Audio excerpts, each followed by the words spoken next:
Oi, pessoal. Como sempre, espero que vocês estejam todos bem. Hoje estamos aqui para mais uma videoaula e essa é direcionada para as turmas de História da Arquitetura 1. Tá? Hoje nós vamos falar um pouquinho sobre o desenvolvimento da arquitetura do período gótico, período na Idade Média. E, como sempre, a gente dá uma lembradinha na aula passada.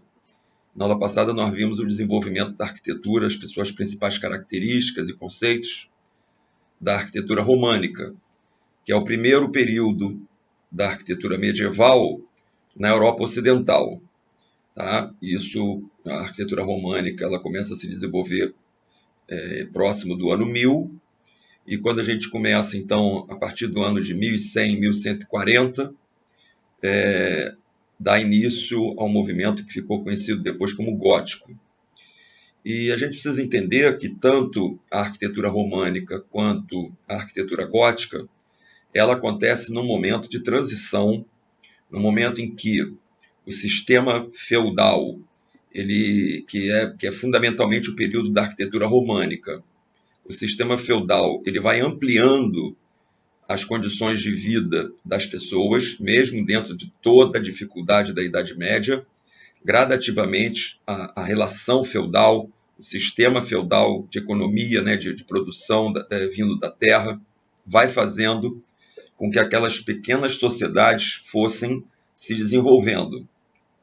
Isso tudo, como vocês já sabem também, direcionado principalmente pelo papel, pela figura da igreja.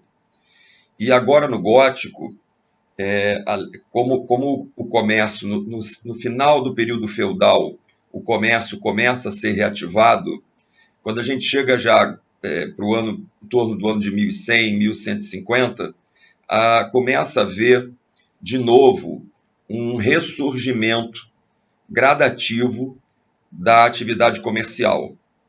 E essa pequena atividade comercial, ela vai se desenvolvendo, e com isso vai surgindo, ali ainda muito no seu princípio, uma nova classe social, que é essa classe dos comerciantes. Aquelas pessoas que não estavam diretamente atreladas à relação feudal. Por alguma razão, elas tinham ficado de fora da relação feudal e tiveram então que buscar novos meios de subsistência. Entre esses novos meios de subsistência, foi participar de cruzadas, participar de expedições para se obter produtos em outras regiões, e esses produtos, então, eram trazidos para a Europa Ocidental e colocados à venda nas feiras. Pois bem, gradativamente, essas localidades vão se desenvolvendo. Essas localidades, nas regiões tanto da França quanto da Alemanha, tinha uma nomenclatura que definia burgo como sendo cidade. Então, essas pessoas que moravam no burgo e que viviam do comércio acabam sendo denominados de burgueses por morarem nos burgos. A associação que se faz depois, que o burguês é a pessoa ligada ao comércio, ligada ao lucro, isso é uma consequência, porque a razão direta das pessoas serem chamadas de burguesas é porque elas moravam nos burgos. Mas é claro que elas acabaram morando nos burgos por conta de que o comércio era realizado ali naquele centrinho. E esse centrinho, como eu estou chamando, ou ele acontecia, em geral, ele acontecia próximo do castelo do senhor feudal, porque era, de certa maneira, um ponto de encontro obrigatório por conta das demandas do próprio sistema feudal, da entrega da produção, da busca de um socorro. Então, o castelo do senhor feudal acabava sendo ali um elemento integrador desse conjunto de pessoas. E então, normalmente, geralmente próximo ao castelo do senhor feudal, criou-se ali as primeiras feiras, e dessas feiras acabaram se desenvolvendo novos agrupamentos que acabou dando em cidades. Então, com isso, o período gótico, ele vai ter mais uma parcela da sociedade também investindo em construção, também financiando essa construção. Se a arquitetura românica ela foi fundamentalmente bancada apenas pela igreja, agora no gótico está começando a ressurgir também o poder dos reis, que logo logo se tornarão reis absolutistas. Então você tem, além da igreja, você também vai ter os reis interessados em financiar construções também, e além disso, essa burguesia que está aí dando início à sua ascensão. Tá? Então, o que a gente quer mostrar com isso? Que tem um pouco mais de dinheiro para financiar obras. E tendo um pouco mais de dinheiro, há mais tempo, existe mais tempo para que o arquiteto, o construtor, se dedique a desenvolver novas tecnologias. E esse tipo de desenvolvimento de novas tecnologias, nós vamos ver muito essa tecnologia empregada na forma de construir a arquitetura gótica. Bom, primeiro, a gente pode explicar o nome gótico, porque ele não foi dado, esse nome não foi dado no próprio período quando a arquitetura gótica estava se desenvolvendo.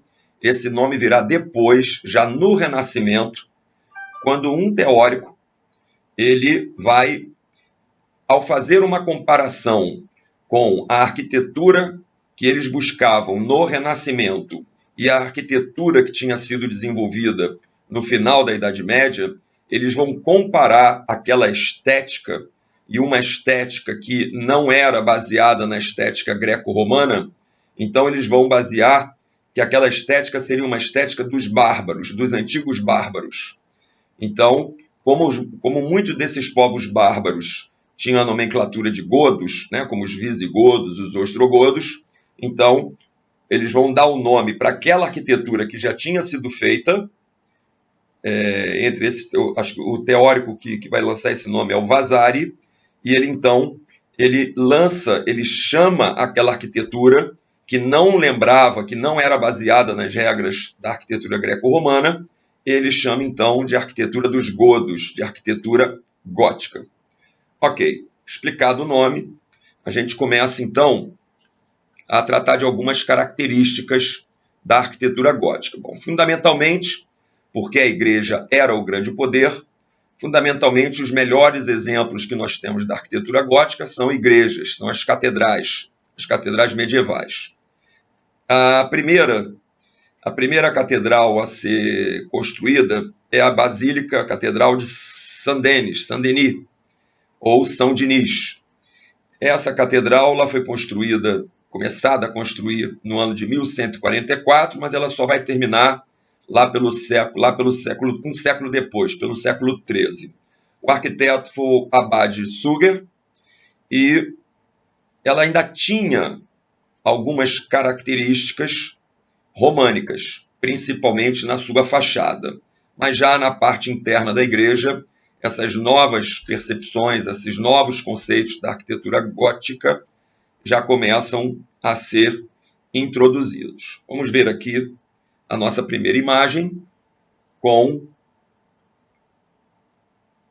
a igreja, a Basílica de Saint-Denis, ou São Denis, que é o padroeiro da França. Podemos ver aqui já como característica gótica nessa igreja, a fachada dividida em 3 partes, com as 3 portas, e essas 3 portas, então, elas ocorrem porque cada uma delas dá acesso a uma nave específica, o que não era característica da arquitetura românica, que tinha apenas uma abertura principal e que dava na nave central. Aqui não. Aqui cada porta permite acesso a uma das 3 naves.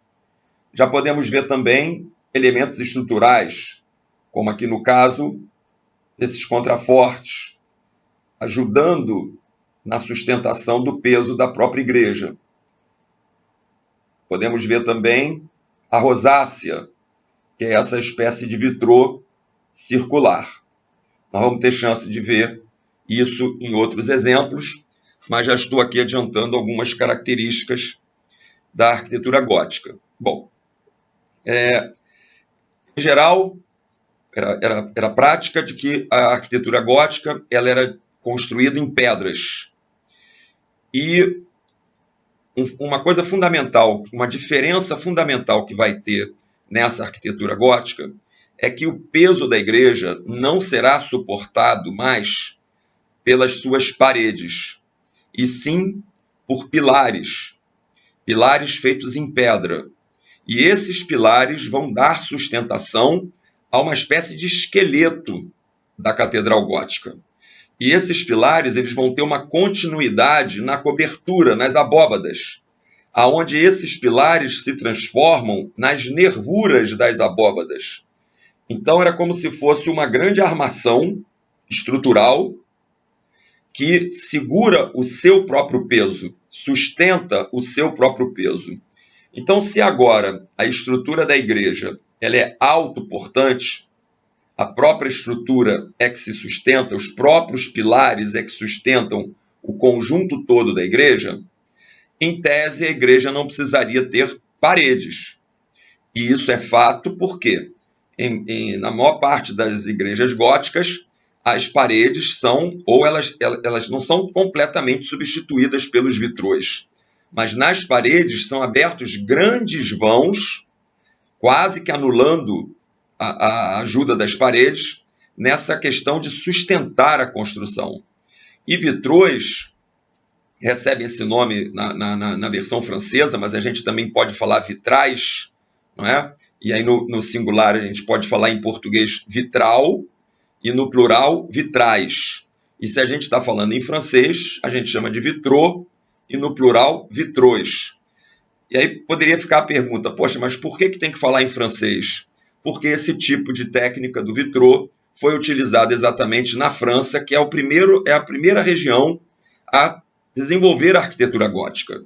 Então, como foi algo desenvolvido na França, acaba se utilizando, muitas vezes, a expressão na língua francesa. Mas nada impede que a gente fale mesmo na língua portuguesa, chamando de vitral ou de vitrais. Tanto faz, não faz muita diferença.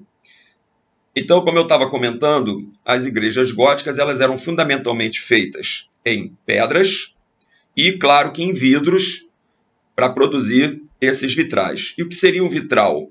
O vitral seria um grande mosaico, uma espécie de mosaico, feito com pequenos pedaços de vidro, vidros coloridos. E a gente está considerando que nós estamos na Idade Média, onde a tecnologia para desenvolver esses vidros ainda era muito precária, mas mesmo assim muito artística, muito criativa. Eram pequenos pedaços de vidros e que para que eles pudessem ser unidos uns aos outros, se usava então uma liga de chumbo. Fazia-se a montagem com o chumbo aquecido e, claro, aí derretido, e depois de toda essa montagem, deixava o chumbo se resfriar e, com isso, ele endurecia e segurava toda a estrutura, todo esse mosaico. Chamamos essa questão da igreja ser sustentada pelos pilares e pelas próprias nervuras das abóbadas, chamamos isso de sistema estrutural independente. Por que independente? Porque ele não depende das paredes para se manter em pé. O que isso acarreta? Se na arquitetura românica eram as paredes que seguravam o próprio peso da construção, isso fazia com que as paredes da igreja românica fossem muito largas, como nós vimos, muito espessas, e que também houvesse muito poucas aberturas. Porque como você depende das paredes para que a obra não desmorone, você não podia abrir muitas janelas, muitas aberturas nessa parede larga. Então, a parede sendo larga e com poucas aberturas, sustentava bem o peso da obra. Agora, no gótico, com a nova tecnologia do sistema estrutural independente, e esse sistema estrutural é feito por pilares esses esculpidos um a um, muito comum ter vários pilares pequenos, com a circunferência bem pequena, mas vários pilaretes juntos, formando como se fosse um conjunto de bambus, vamos dizer assim, formando então aquele conjunto, formando uma estrutura bastante resistente. Estou associando ao bambu só pelo formato, mas esses pequenos pilaretes, eles eram feitos em pedra e por isso mesmo muito resistentes. E é claro que esculpir pedra por pedra, pilar por pilar, isso levava muito tempo. Não é à toa que nós temos igrejas que levam 100 anos, 200 anos, até mesmo igrejas com, claro, porque houve problemas no meio do caminho, vocês vão ver mais adiante, igrejas que levaram 500 anos, 600 anos, mas claro que aí com intervalos muito grandes da obra parada, tá? Mas era normal uma igreja gótica levar 50, 100 anos para ficar pronta, por conta do trabalho, do tipo de trabalho que era desenvolvido. Para fazer igrejas tão altas e com paredes tão esbeltas, era preciso desenvolver esse sistema estrutural feito em pedra. E isso tomava muito tempo. Porém, como essa igreja e todas as igrejas, em regra, elas são feitas numa demonstração de fé, não se tem tempo, não se tem prazo para acabar a obra. Né? Não existe ali um compromisso que essa obra acabe em um ano. Quando a gente está construindo uma casa, as pessoas querem logo morar. Se você está construindo uma loja comercial, as pessoas querem logo trabalhar. Mas se você está construindo uma igreja, a própria obra que está sendo feita já é algo que pode ser demonstrado a Deus.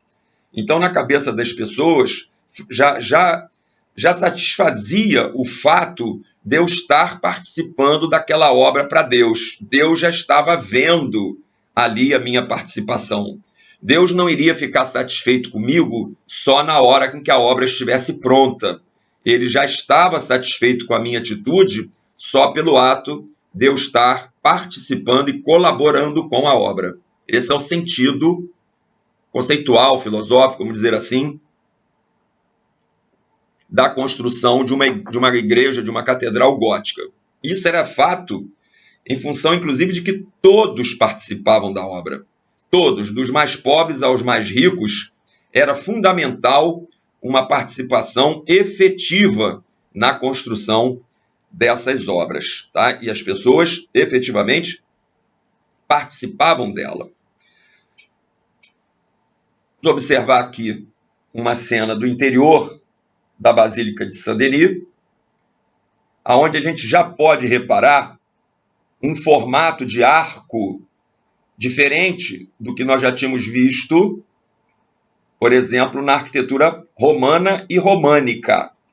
Aqui é o arco pontiagudo, que nós podemos chamar de arco ogival.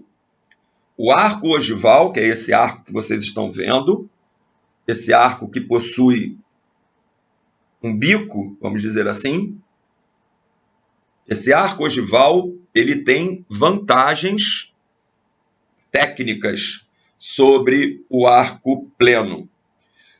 Por conta desse bico, os esforços escorregam por ele mais facilmente. A resistência que o arco ogival produz ao peso que vem de cima para baixo é uma resistência menor do que do arco pleno, porque com essa curvatura mais aberta, a resistência, a força contrária, ela é maior do que um arco pontiagudo. É como se fosse uma água jorrando no arco, e nesse arco pontiagudo a água rapidamente escorre pelas suas laterais. Substituindo a ideia da água pela ideia da força, e aí a força da gravidade, acontece exatamente a mesma coisa. Aquele esforço que está jogado no bico do arco, ele rapidamente escorre pelas laterais do arco. E essa força vai ser descarregada nos pilares, e esses pilares, então, vão descarregar esse esforço lá no embasamento, lá na sapata, lá no baldrame. Então, com o arco ogival, eu consigo, primeiro, ter um menor número de pilares, porque como ele recebe mais peso, ele resiste a mais peso, eu também posso, de certa forma, diminuir o número de colunas dentro da igreja, o que é muito interessante, me dando então essa perspectiva que vocês estão aqui observando. Aqui nós estamos vendo a nave principal e aqui nas abóbadas nós estamos vendo também as arestas. São essas arestas que sustentam o corpo da abóbada. E como essas arestas elas são uma continuidade dos pilares, elas descarregam o peso da abóbada nos pilares. Então é como se fosse, eu costumo dar esse exemplo em aula, é como se fosse uma armação de guarda-chuva, não é? Se você tira toda a lona que reveste um guarda-chuva e você apoia esse guarda-chuva no chão, e aí você obviamente imagina que você tirou o braço do guarda-chuva, você deixou só aquela copa dele, se você tira toda a lona e coloca aquele esqueleto do guarda-chuva no chão, ele fica de pé. A estrutura do guarda-chuva não precisa da lona para ficar de pé. A mesma coisa a igreja gótica, que não precisa de paredes para ficar de pé. E se ela não precisa de parede, eu posso colocar janelas. Eu posso colocar janelas, que são os vitrôs, que nós vamos ver em detalhes mais daqui a pouco. Ainda falando do sistema estrutural, eu comentei com vocês sobre os pilares, mas tem uma outra situação. Na primeira, aqui na fachada, eu cheguei a falar dos contrafortes, que são esses pilares que estão aí demonstrados na fachada, esses 4 pilares. Como eles estão assim encostados na parede, a gente também chama de contrafortes. Para que servem os contrafortes e para que servem os arcos botantes? São 2 elementos estruturais, os arcos botantes eu vou mostrar daqui a pouco, são 2 elementos estruturais que servem para segurar as paredes da igreja. Porque quando você joga um peso muito forte sobre as paredes, nós já conversamos sobre isso na arquitetura românica, quando a gente joga um peso muito forte sobre as paredes, a tendência dessas paredes é explodir, é que elas abram. Então, se a tendência é abrir, a gente coloca um reforço pelo lado de fora para que não deixe ela abrir. O contraforte, vocês já viram, é um pilar que fica ali empurrando a parede para dentro. E os arcos botantes, ao invés de ser esse pilar na vertical, é um arco que sai da parede e termina lá no chão. Então é como se tivesse alguém assim segurando essa parede. É que aqui ainda não está na hora de aparecer a imagem do arco botante, mas na hora que aparecer eu vou falar novamente, tá? Nós estamos aqui apreciando essa primeira igreja, essa primeira catedral gótica construída em Paris, que é a Basílica ou a Catedral de Saint-Denis, de São Denis. Aqui a gente consegue ver os contrafortes. Nesse caso dessa igreja, nós não temos os arcobotantes, mas depois nós vamos conhecê-los, tá? Aqui o interior dela já com alguns vitrôs. Repare que esses vitrôs são coloridos. E nos vitrôs, as figuras representam as histórias da Bíblia. Aliás, a Igreja Católica ela se utilizava de todas essas imagens para contar a história da Bíblia. As pessoas é que depois resolvem ficar rezando para essas imagens. Mas a intenção da Igreja Católica se utilizar de imagens não era para ninguém ficar adorando essas imagens. Era simplesmente para que se pudesse narrar as passagens da Bíblia. Então, todas essas pessoas que eram camponesas, e nós já também conversamos sobre isso na arquitetura românica, claro que a Idade Média é uma continuidade, a arquitetura gótica acaba sendo um período logo depois da românica.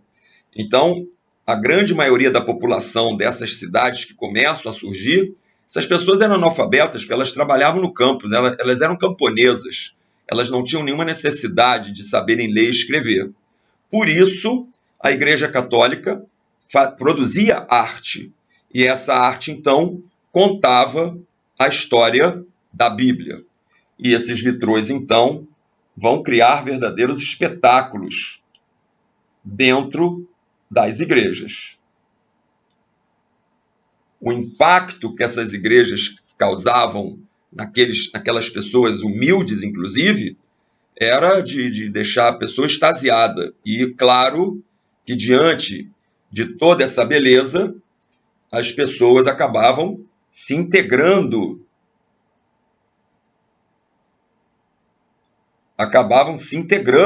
à própria religião. Imagina uma pessoa que vive no feudo, o dia inteiro plantando, colhendo, e de repente se depara com um ambiente desse, onde ele é muito bem acolhido, onde ele é muito bem recebido. A Idade Média, vocês sabem, por todos os seus problemas, é considerada a Idade da Fé. E aí é que a gente tem que questionar algumas coisas, né, como eu sempre digo, algumas coisas que a gente ouve, de que não tem cabimento a gente ficar chamando a Idade Média, como um todo, de Idade das Trevas. Porque, aliás, na arquitetura gótica, o que menos tem aqui são trevas, porque é muita luz através desses vitrôs.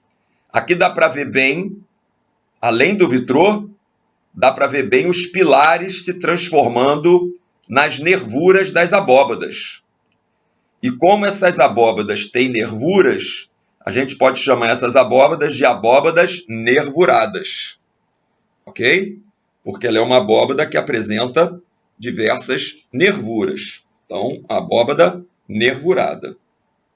Aqui está o exemplo de uma rosácea. E o que é uma rosácea? Um vitrô no formato circular, lembrando uma flor. Daí o termo rosácea.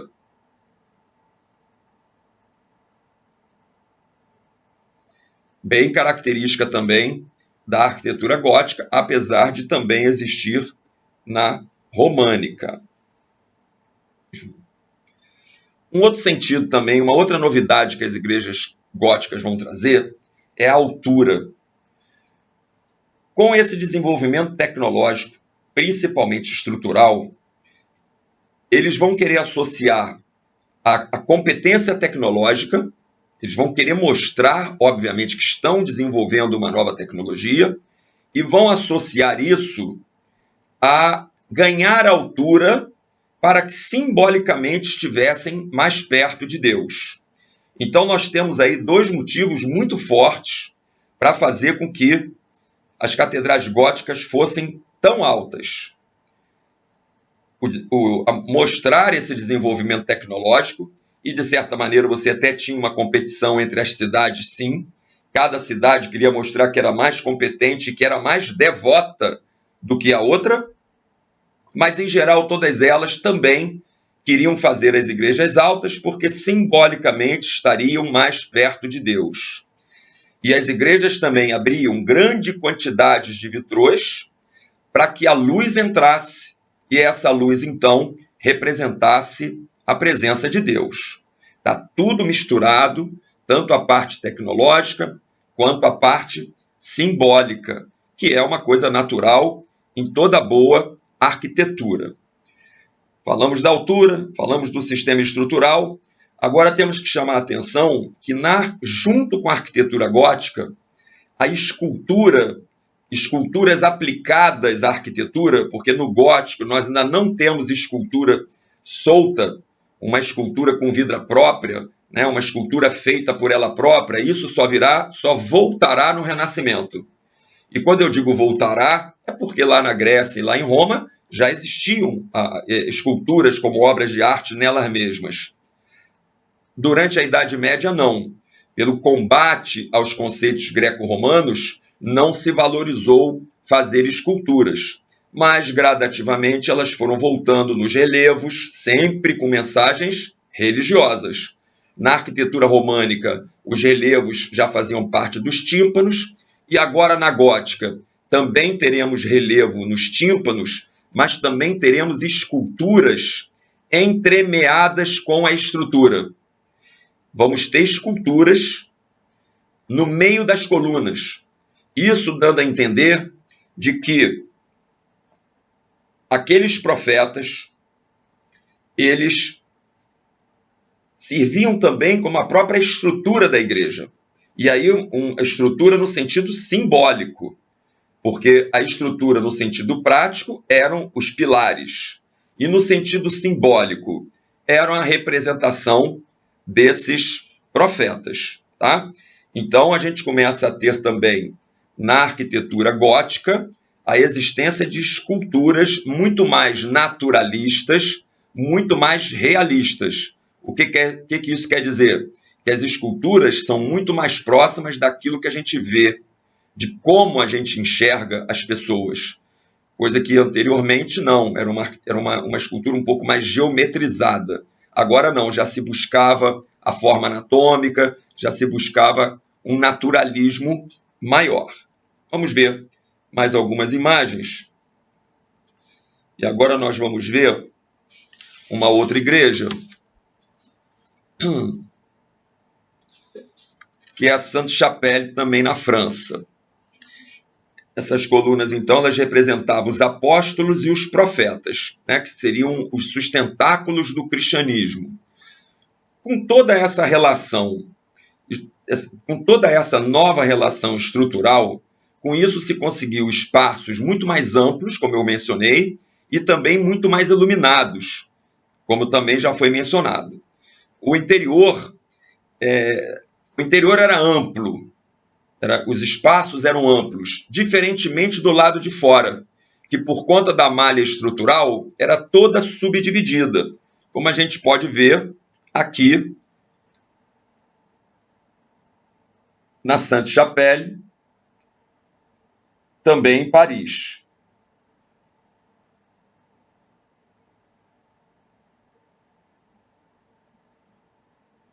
Essa igreja foi mandada construir pelo rei Luís IX, que é quem depois vai virar o São Luís, porque ele era um rei muito dedicado às causas populares. Ele fez muitas obras para as pessoas mais sofridas. E com isso, depois a Igreja Católica vai torná-lo santo. São Luís. Nós temos lá, só a título de curiosidade, o nome lá da capital do nosso estado do Maranhão, São Luís, fundada pelos franceses, foi batizada em homenagem a esse rei Luís IX. Podemos ver aí o arco ogival, alguns contrafortes e alguns pináculos. O que são pináculos? Essas torres pontiagudas, característica também da arquitetura gótica, para aumentar ainda mais a sensação de altura. Então, as igrejas possuíam esses pináculos.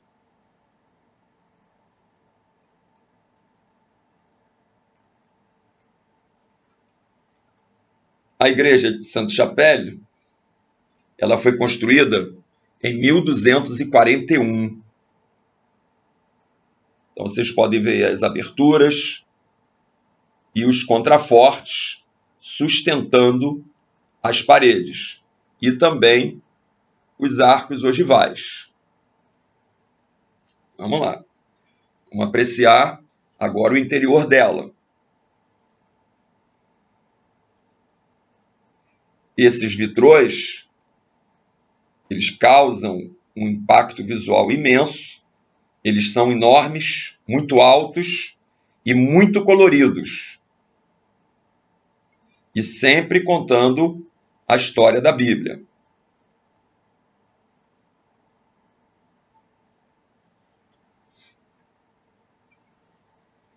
Aqui a rosácea. E as pessoas permitem a gente ter a dimensão da escala. A única obra desenvolvida na Idade Média com escala monumental são as catedrais. Praticamente todas as outras construções da Idade Média se baseiam na escala humana. E essas catedrais, apesar de ter escalas monumentais, elas eram construídas de forma comunitária, né? Aquilo que eu tinha mencionado. Todo mundo faz questão de participar dela. Aqui mais um exemplo da beleza.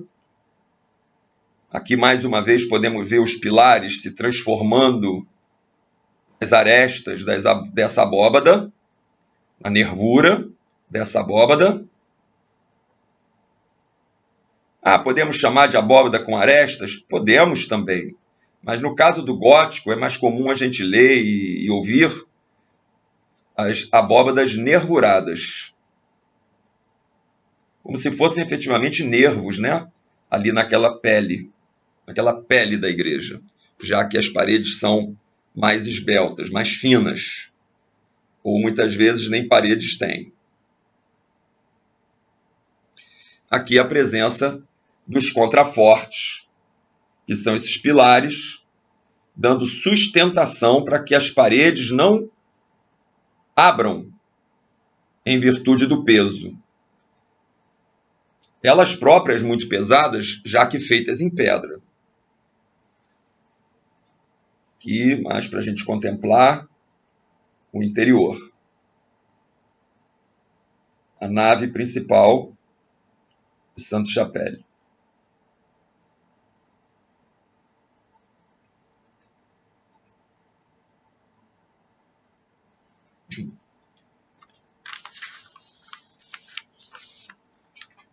Próximo exemplo que nós vamos ver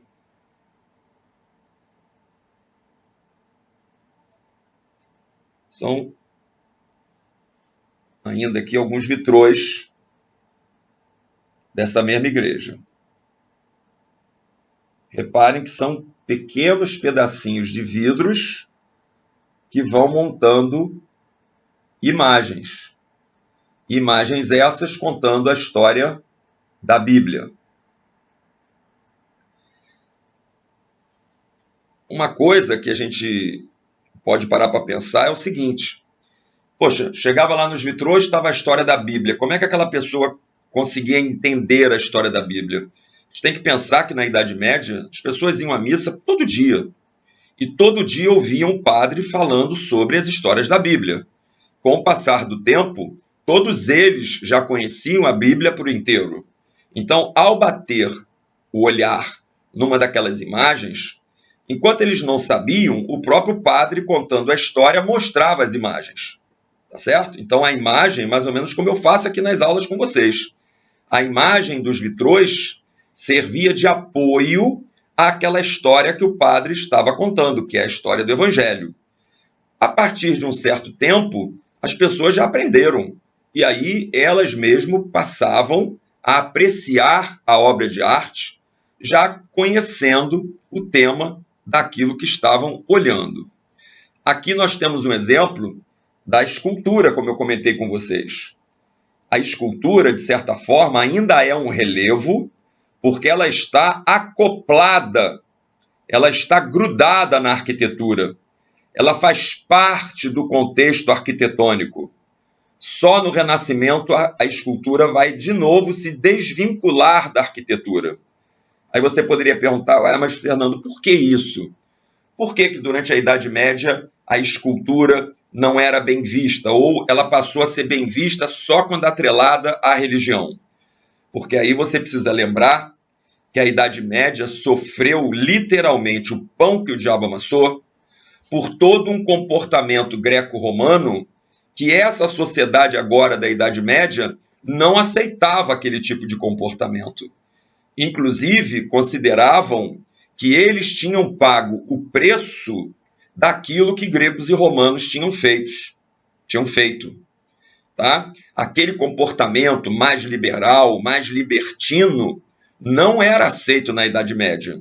Então, tudo que lembrasse gregos e romanos, durante muito tempo não foi bem visto na Idade Média. Só agora, a partir do gótico, e cada vez mais, é que a cultura greco-romana começa a ser reintroduzida, e em grande parte pela própria igreja. Porque não esqueçam, quem estudou História da Arte sabe disso. Lá, no início da Idade Média, os monges ficavam lá escrevendo os famosos manuscritos iluminados, mantendo tanto os evangelhos como também a cultura greco-romana naqueles pergaminhos feitos em pele de couro, feitos em pele de animal, em couro de animal, tá? Então, aqueles pergaminhos que os monges ficavam nos mosteiros copiando, copiando e copiando, era para resguardar a cultura. E agora, no gótico, durante o gótico e mais para o final do gótico, esse conhecimento greco-romano, ele veio sendo recolocado na Europa Ocidental. Tanto é fato que o que nós teremos depois é o próprio movimento do Renascimento. Mas o Renascimento não começa de maneira estanque. Ele tem início mesmo durante a Idade Média, durante principalmente o Gótico. É no Gótico que as primeiras universidades são fundadas. O Renascimento vai ganhar o nome, o Renascimento vai ganhar a fama. Claro que com todo valor, com grandes artistas. Mas aqui no período gótico já tem muitos grandes artistas, só que não tinham a preocupação em mostrar os seus nomes. Porque pela mentalidade medieval, todas essas obras eram graças de Deus. As pessoas que sabiam pintar, as pessoas que sabiam esculpir, as pessoas que sabiam construir, entendiam que essa capacidade era um presente de Deus, era um dom que Deus tinha dado. Então, esses artistas, eles não tinham essa predisposição de assinar as suas obras. E não é porque a igreja não deixasse, como a gente já ouviu por aí. É porque as pessoas efetivamente não compreendiam o porquê de ter que assinar uma obra se foi Deus que deu o dom. Essa era a mentalidade da época. E aí vocês veem a qualidade dessa escultura, que se alguém nos dissesse que essa escultura era renascentista, a gente não ia saber diferenciar. Para conseguir fazer essa diferenciação, ia ter que observar muitos outros detalhes, como, por exemplo, um aí que a gente já dá para observar, é a própria proporção desse corpo muito comprido, esbelto e alto. Se você reparar, a proporção da cabeça é um ponto menor do que seria se a gente estivesse analisando matematicamente o corpo humano. Mas a gente sabe, volto a lembrar, quem estudou história da arte sabe, que na Idade Média não se tinha essa preocupação anatômica. Aqui já começa a ter, no gótico, já se começa a buscar um naturalismo bem maior. Mas não é característica da arte medieval estar preocupado com proporções anatômicas. A preocupação aqui é contar a história do Evangelho. E se essa imagem atende, aliás, essa daqui atende muitíssimo bem ao fato de contar a história do Evangelho. Mas mesmo que ela tivesse bastante diferente do real, mas a gente conseguisse entender que era uma pessoa religiosa, era muito comum muito comum de acontecer assim na arte bizantina, na arte românica, onde as proporções e as fisionomias não precisavam estar ligados assim tão próximos da realidade, desde que as pessoas compreendessem o enredo que estava ali sendo contado.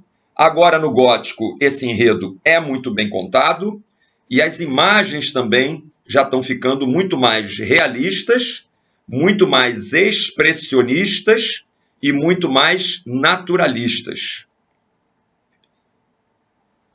Estamos, então, apreciando ainda o interior de Sainte-Chapelle. Igreja essa localizada em Paris.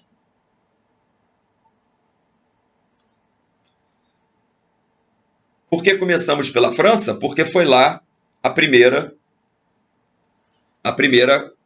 catedral gótica construída.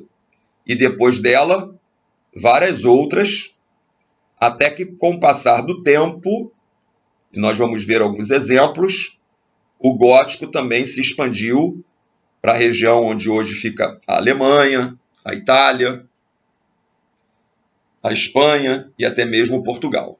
Mas os exemplos que nós vamos ver aqui é França, Inglaterra, Alemanha e Itália. Aqui, a igreja, pode-se dizer, a mais famosa das igrejas góticas, das catedrais góticas, que é a Notre-Dame de Paris. Obra desenvolvida a partir de 1163 e que só vai ficar concluída mesmo lá pelo século XIV. Também nessa estrutura de 3 portas, como é característica do gótico. A rosácea, com os arcos ogivais e também dando para ver aqui os seus tímpanos. E, inclusive, o uso do dolmen, sustentando aí a porta. E aqui a rosácea.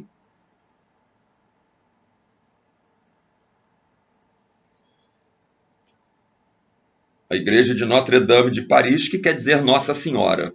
Notre-Dame, em francês, significa Nossa Senhora. Aqui uma vista lateral, para a gente ter a ideia da tipologia, da forma da igreja. Já dá para ver aqui, mas depois a gente vai ver com mais calma, já dá para ver alguns arcos botantes à esquerda da igreja. São essas peças saindo da parede da igreja. Mas eu vou mostrar em outras imagens com mais detalhes, tá? Aqui a traseira. E aí a gente já dá para ver melhor os arcos botantes, que são essas peças estruturais formando arcos, mas a parte de cima encostando lá na parede, empurrando a parede para dentro, fazendo contrapeso para ela não explodir aqui para fora. São chamados arcobotantes, que é outra marca registrada da Catedral Gótica. Aqui chama atenção para esse grande pináculo, que no caso específico, esse maior aí, recebe o nome de Coruchel, que é o pináculo mais alto de todos. Recebe o nome de Coruchel. Esse, infelizmente, foi destruído agora, no ano passado, pelo incêndio ocorrido na Catedral de Notre-Dame. A Notre-Dame, você tem uma ideia, ela tem 60 metros de nave, com mais 38 metros do coro, a altura de 45 metros, e com essa torre, com esse coruchel, chega a 96 metros. Com as duas torres ali da frente, da fachada, ela chega a 69 metros. E o coruchel leva a altura da igreja a 96 metros, sendo uma das maiores, né? Existem outras maiores do que a Notre-Dame, mas ela é bastante alta também. E aqui um detalhe das portas e dos tímpanos. E reparem os profetas, na parte de cima, aqui onde eu estou agora mostrando, a escultura dos profetas intercalados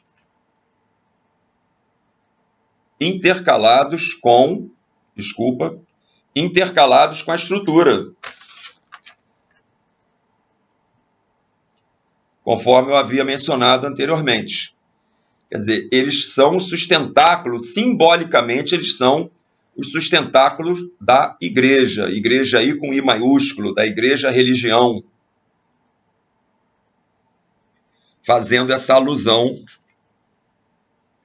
simbólica.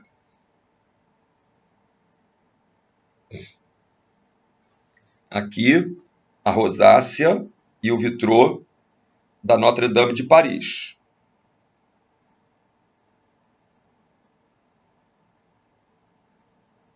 Como eu sempre gosto de citar, as nossas aulas servem como uma introdução aos estilos, para que vocês se motivem, e a cada aula que eu dou para vocês é fundamental que vocês entrem na internet e revejam essas obras e vejam outras.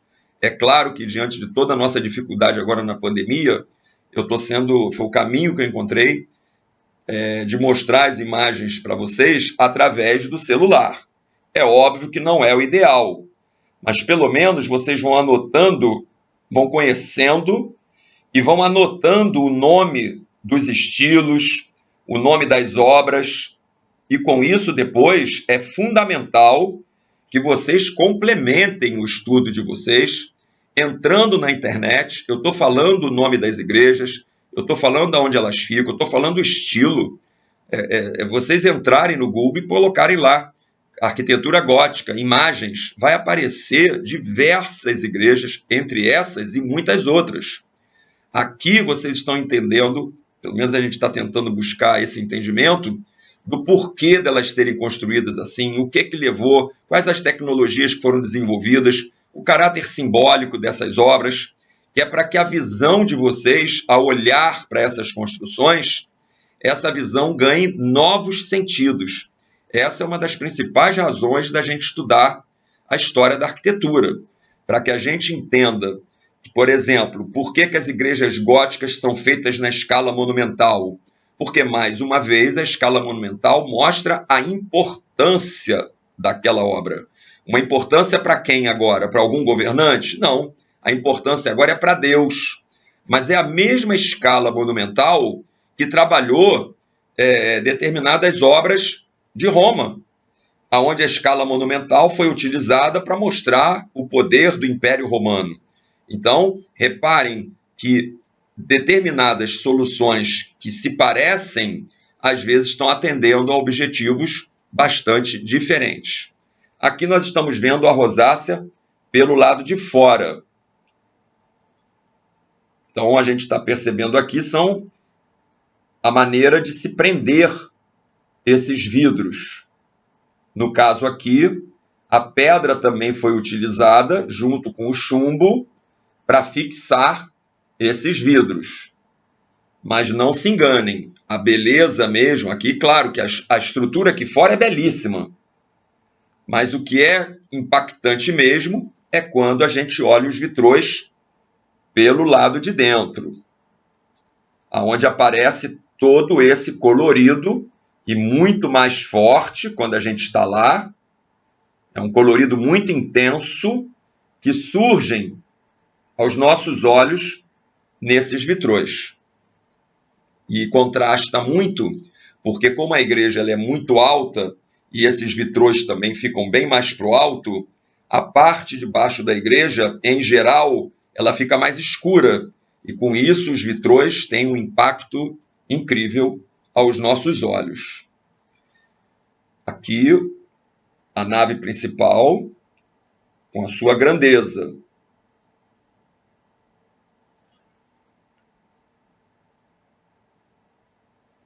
E aqui um detalhe, para que se por acaso ficasse faltando algum entendimento, um esqueminha aqui mostrando, por exemplo, a abóbada nervurada. Você está vendo aqui onde está escrito abóbada, deixa eu ver o que está escrito aqui. Abóbada de cruzaria. Está chamando de abóbada de cruzaria porque as nervuras estão se cruzando. Tem ali 4 nervuras se cruzando, fazendo a armação dessa abóbada. Vocês estão vendo aqui, vou tentar botar o dedo aqui, ó. Aqui, ó. Aqui. A abóbada cruzada. Mas estamos vendo também o arco ogival. Essa setinha aqui embaixo, mostrando aqui o arco ogival. Ogival porque tem formato de ogiva, formato de um míssil, uma ogiva. Aqui o contraforte, são esses pilares sustentando as paredes, os contrafortes. E mais atrás, o arco botante, onde a seta está mostrando aqui esses arcos saltando da parede, os arcos botantes.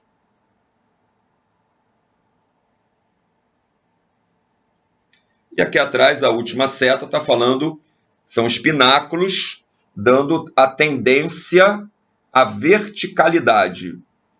São esses pináculos e também os arcos pontiagudos, dando a sensação de maior altura. Porque uma outra coisa interessante que esses arcos ogivais vão passar para a gente é uma sensação de maior altura. Isso quer dizer o seguinte: se você tiver um arco ogival à mesma altura de um arco pleno, a sensação que a gente vai ter é que o arco ogival é mais alto. Claro que se tiver um do lado do outro, a gente vai perceber. Mas se você tem numa construção uma ala com arcos ogivais, vamos supor, isso não acontece não, e numa outra ala com arcos plenos, a sensação que a gente vai ter é que os arcos ogivais estariam mais altos. E isso foi utilizado pelo gótico para aumentar a nossa sensação de altura. Acho que aqui vai dar para ver melhor na maquete o que é o arco botante. Estou mostrando aqui esses elementos saindo da fachada, os arcos botantes. Aqui a rosácea. E aí os arcos botantes em sequência.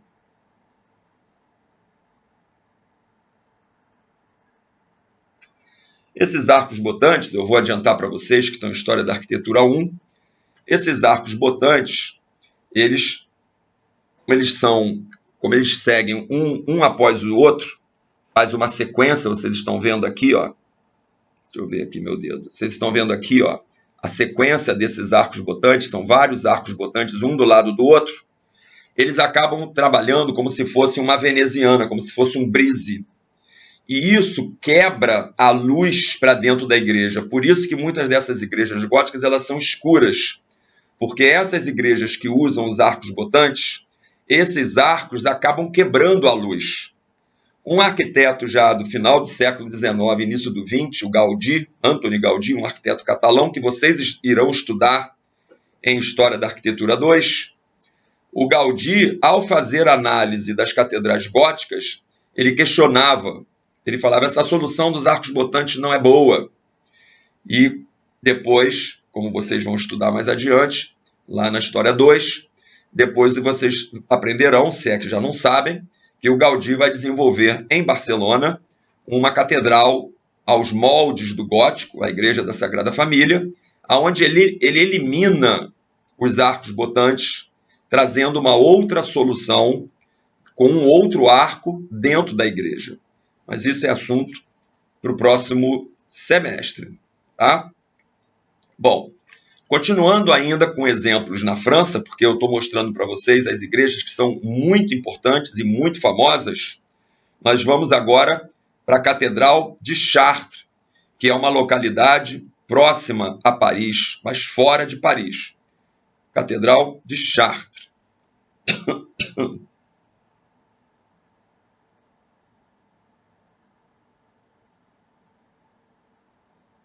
Está aí dentro de um esquema de fachada parecido com o que a gente já tem visto, mas claro que com detalhes diferenciados. Mas dentro de uma mesma regra, dividida a fachada em 3 partes, dentro daquela mesma dinâmica. A Catedral de Chartres foi desenvolvida a partir de 1194. Ela é a igreja que mais elementos tem de esculturas, de relevos, de vitrôs, isso preservado. Daí ela ser chamada de Bíblia de Pedra, porque a Bíblia praticamente toda está contada nela. Ela tem 130 metros de comprimento de nave por 46 metros de largura. Ela tem 176 vitrais. Isso representa 2.500 metros quadrados de vidros e 3.500 esculturas. Com isso, ela soma 9.000 personagens colocados aí dentro dessa igreja. Não é à toa que ela ganhou o nome de Bíblia de Pedra. E não é à toa que eu estou dando todos esses dados como curiosidade para justificar o porquê dela ser diferenciada nesse aspecto. 9.000 personagens retratados dentro da Catedral de Chartres, tanto nos seus vitrôs quanto nas suas esculturas. Está lá a abóbada com nervura, estão lá os vitrais, os arcos ogivais, as paredes em pedra, os pilaretes, tudo que compõe a arquitetura gótica na sua concretude e no seu caráter simbólico, a sua altura, os seus pilares representando os profetas e as próprias esculturas também. Aqui o arranjo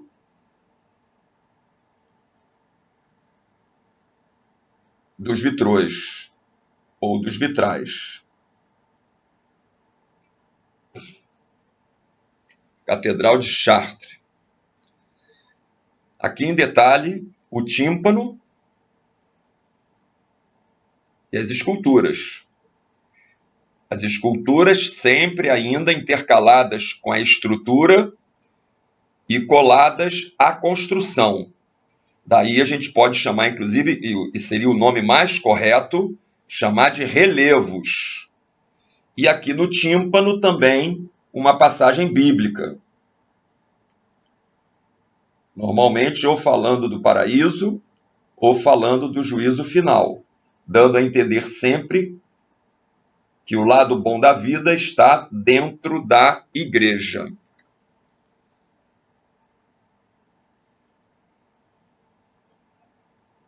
Aqui mais um vitrô para vocês apreciarem, ver a quantidade de pequenos vidrinhos que compõem as imagens. E esses vitrôs, eles são muito grandes. Se você considerar que uma igreja dessa tem, sei lá, 60, 80 metros de altura, esses vitrôs pegam mais ou menos a metade de uma altura dessa, vai ter aí uns 40 metros de altura o vitrô. Bom, os exemplos da França foram esses 4 que eu mostrei para vocês, mas o gótico, depois vai se expandir por outras regiões da Europa. Vai, inclusive, para a Inglaterra.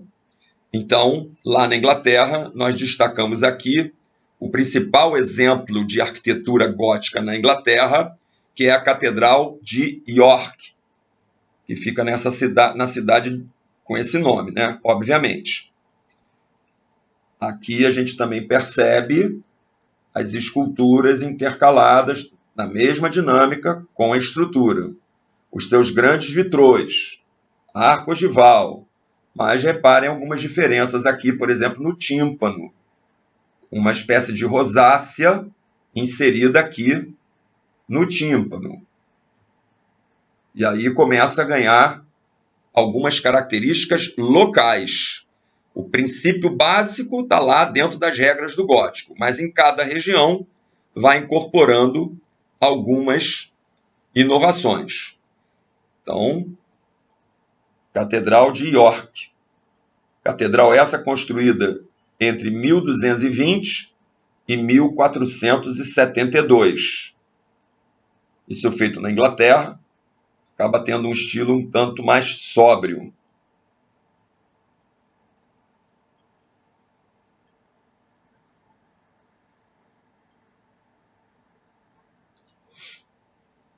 Catedral de York. Aqui um exemplo bem clássico das esculturas entremeadas à estrutura. E com isso, muitas vezes, era necessário alongar as figuras, o que não tinha problema nenhum. Como nós já comentamos, a questão anatômica aqui no gótico não é importante. Então, se para eu colocar dentro da malha estrutural, eu quero colocar ali a representação de alguém, eu faço essa representação mesmo que espichada, para que ela caiba ali. Não tinha problema nenhum dentro dessa dinâmica. Saindo da Inglaterra, vamos então para a Alemanha. A Catedral de Ulm. Uma cidade na Alemanha E a Catedral de acabou se tornando a mais alta do mundo. Ela foi construída de 1377 a 1890. Ela já termina no século XIX. Foram 513 anos de construção. É claro que teve paradas muito demoradas ao longo da construção. Ela tem, somando até o final da torre, ela tem 162 metros de altura praticamente. Ela levou mais de 600 anos para ser construída.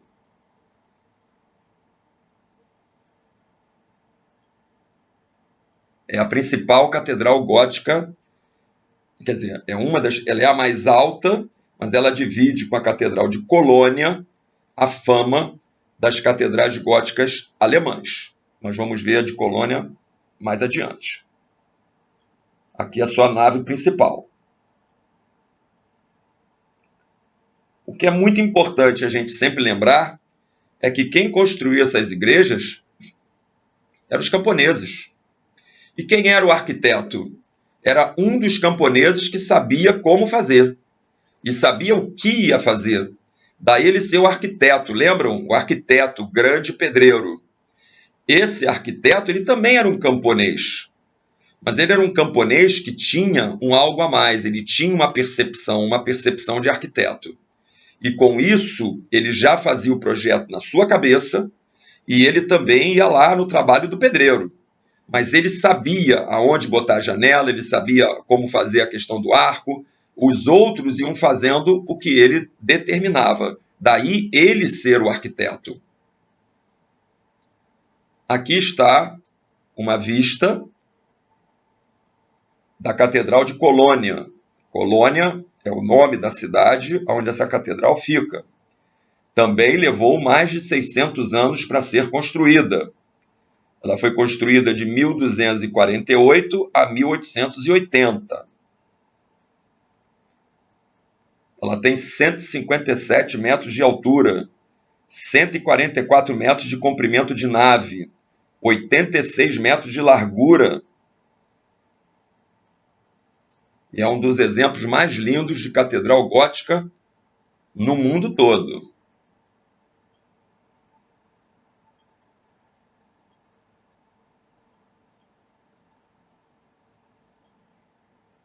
Interior, a nave principal.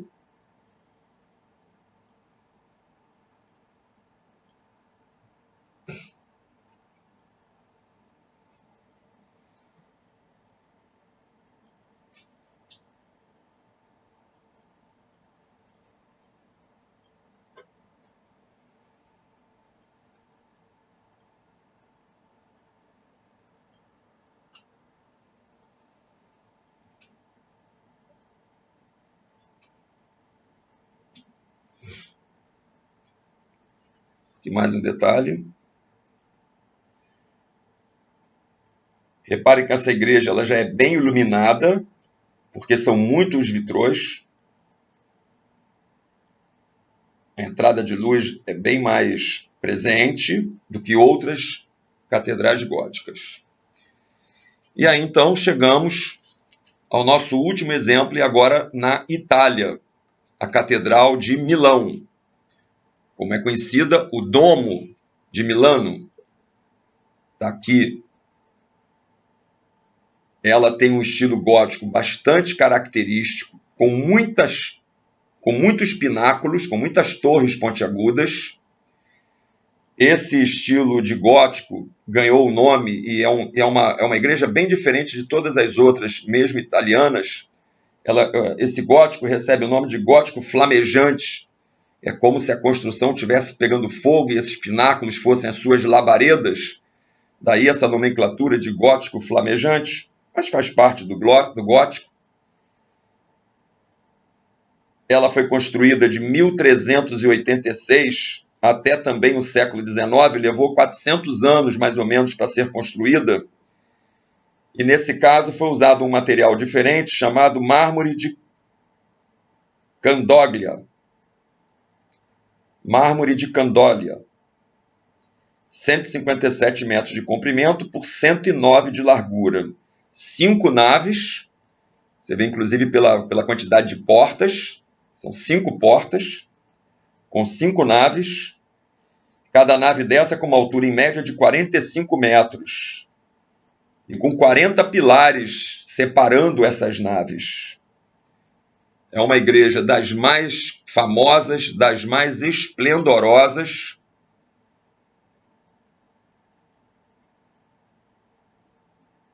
que causava realmente uma...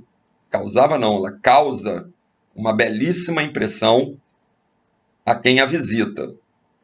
Se a gente imaginar isso lá na Idade Média, todo esse esplendor, hoje em dia, a gente já acostumado com tanta coisa, a gente ainda fica completamente encantado quando entra nessa igreja. Imaginem vocês um camponês que não tinha outra vivência ao se deparar com uma beleza, uma grandeza e uma beleza dessas. Realmente a arquitetura gótica, ela enche os olhos, ela supera tudo que se já tinha feito até então.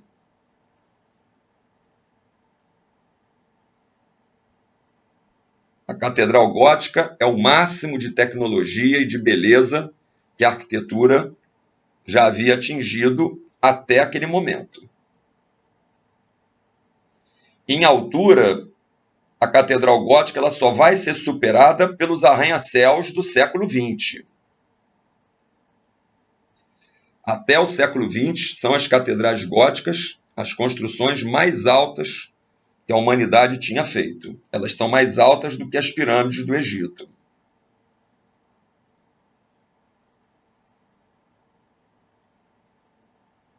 E por essa altura toda, feitas em pedra também. Tá? A gente hoje fica por aqui. Não esqueçam de darem uma complementada nas imagens, para que vocês vejam imagens, inclusive, com mais qualidade, mais atentos aos detalhes. Vejam isso, complementem as informações na internet, tá? Para ver principalmente as imagens, ok? Continuem se cuidando e a gente volta, então, para uma próxima aula. Tchau, tchau, valeu!